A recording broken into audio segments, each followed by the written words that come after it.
জনাৰণ্যৰ পৰা আঁতৰি প্ৰকৃতিৰ অনুপম সুধা অন্বেষণ কৰি আমি উপস্থিত হৈছোহি ডিব্ৰুগড় জিলাৰ টিংখাঙৰ মেচলৌ পথাৰৰ গৰুহুৰা গাঁৱত। মেচলৌ পথাৰৰ এই মেচলৌ মৈদামৰ ফালে আমি ক্ৰমশ আগবাঢ়িছোঁ। অত্যন্ত বোকাময় এই পৰিৱেশটো নেওচি আমি বলকচোন যাওঁ সেই ৰজাদিনীয়া সাক্ষী মেচলৌ মৈদামকেইটাৰ দিশে। স্বৰ্গদেউ খুৰা ৰজাৰ দুগৰাকী পত্নী বৰ মেচলৌ আৰু সৰু মেচলৌ। নাহৰ কোঁৱৰ নামৰ এজন বিশেষ লোকৰ সৈতে থকা প্ৰণয়ৰ কথা ৰজাই গম পাই নাহৰ কোঁৱৰক পৰৱৰ্তী সময়ত হত্যা কৰিছিল আৰু তাৰ বিৰহতে দুয়োগৰাকী ৰাণীয়ে আত্মহত্যা কৰিছিল। তেওঁলোকক এই বিশেষ ঠাইডোখৰতে মৈদাম দিয়া হয় বুলি বহুতে ক'ব বিচাৰে। আন একাংশই ক'ব বিচাৰে ইয়াত থকা মৈদাম দুটা ক্ৰমে ৰজাৰ আৰু আনটো ৰাণীৰ, তাৰ নিলগত এটা তামুলীৰ মৈদাম আছে বুলি ক'ব বিচাৰে। প্ৰকৃতিৰ অতি সুন্দৰ পাৱন পৰিৱেশত অৱস্থিত এই মৈদাম দুটি চালে চকুৰোৱা। এই বিস্তৃত অঞ্চলটো জলাহময়। ইয়াত সুন্দৰ বগা পদুমে আবৃত্ত হৈ আছে।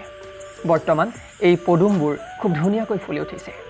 অতি মনোমোহা, অতি ধুনীয়া এই বিশেষ ঠাইখনলৈ এবাৰ যদি আপুনি আহে তেতিয়া নিশ্চয় আপোনাৰ দৃষ্টিত ই অনুপম হৈ উঠিব।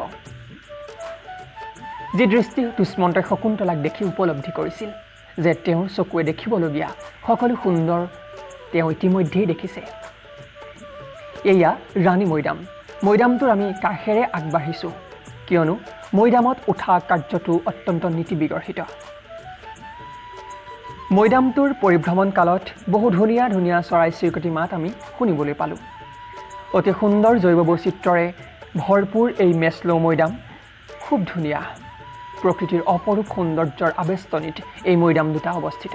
গতিকে যিসকল ডিব্ৰুগড়বাসীৰ ৰাইজ বা অসমবাসীৰ ৰাইজে এই মৈদামকেইটা পৰিদৰ্শন কৰিবলৈ অহা নাই, ইয়াৰ প্ৰকৃতি সুধা পান কৰিবলৈ অহা নাই, তেওঁলোকে হয়তো বহু ভাল লগা সময় জীৱনৰ হেৰুৱাই পেলাইছে। কমলে কমলোৎপত্তি শ্ৰুয়তে ন সদৃশ্যতে।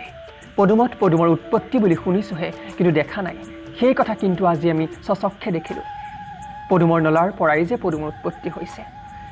পৰিভ্ৰমণ কালত লগ পোৱা এজন স্থানীয় লোকে আমাক মৈদামটো সম্পৰ্কত সোধোতে তেওঁ এটা ৰাণী মৈদাম আৰু আনটো ৰজা মৈদাম বুলি চিনাকি কৰাই দিছিল। এই দুয়োটা মৈদামতে হেনো চৰাইদেউ স্থিত মৈদামসমূহত থকাৰ দৰে সোঁমাজত কিছু গাঁত আছে। গতিকে ইয়াৰ পৰা আমি এইটোৱে বুজোঁ যে যি সময়ত মৈদামসমূহ খনন কৰি তাৰ ভিতৰত মূল্যৱান সামগ্ৰীবোৰ লৈ যোৱা হৈছিল, এয়াও যেন তাৰে এক স্পষ্ট সাক্ষী সদৃশ। ডিব্ৰুগড় জিলা আমি জানো যে তৈলক্ষেত্ৰৰ কাৰণে অত্যন্ত জনপ্ৰিয়। এই টিংখাঙো তৈলক্ষেত্ৰৰ কাৰণে জনপ্ৰিয়।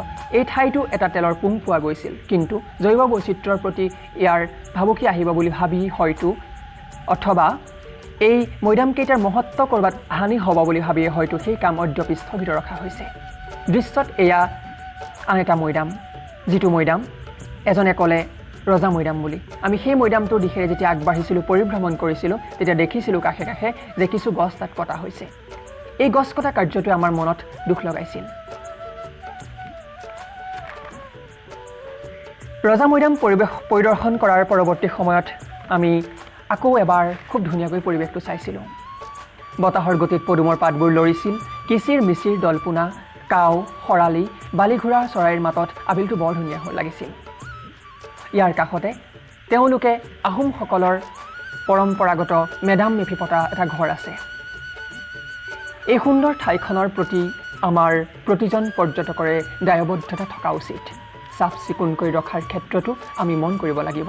স্থানীয় লোকসকলেও এই ক্ষেত্ৰত সহযোগ কৰাটো অত্যন্ত জৰুৰী। আমি দেখিছোঁ যে ইয়াত কিছুমান চৌকাও খন্দা হৈছে। বনভোজস্থলীলৈ ক্ৰমশ পৰ্যবেক্ষিত হোৱা এই ঠাইবোৰলৈ বহুতো ক্ষেত্ৰৰ পৰা প্ৰভাৱ নামি আহিব পাৰে। গতিকে আমি পৰ্যটকসকলে এই বিশেষ স্থানবোৰক সুৰক্ষা দিবলৈ জানিব লাগিব, কিয়নো মানুহেহে প্ৰকৃতিক সন্মান আৰু সংৰক্ষণ কৰিবলৈ জানে। এটা কথা উপলব্ধি কৰিলোঁ যে যদিহে আপুনি কেতিয়াবা জনাৰণ্যত অস্বস্তি অনুভৱ কৰে, তেতিয়া নিশ্চয় এই প্ৰকৃতিয়ে আপোনাক আদৰি ল'ব। সেয়েহে এই প্ৰকৃতিক সুৰক্ষা দিয়াটো আৰু সংৰক্ষণ কৰি ৰখাটো আমাৰ সকলোৰে কাৰণে অত্যন্ত গুৰুত্বপূৰ্ণ আৰু জৰুৰী। এবাৰ আহক ডিব্ৰুগড়ৰ এই বিশেষ ঠাইডোখৰলৈ। নিশ্চয় আপোনালোকে এটা সুন্দৰ সময় পাৰ কৰিব পাৰিব। ডিব্ৰুগড় টিংখাঙৰ পৰা ভাস্কৰৰ সহযোগত বাস্তৱ বৰা।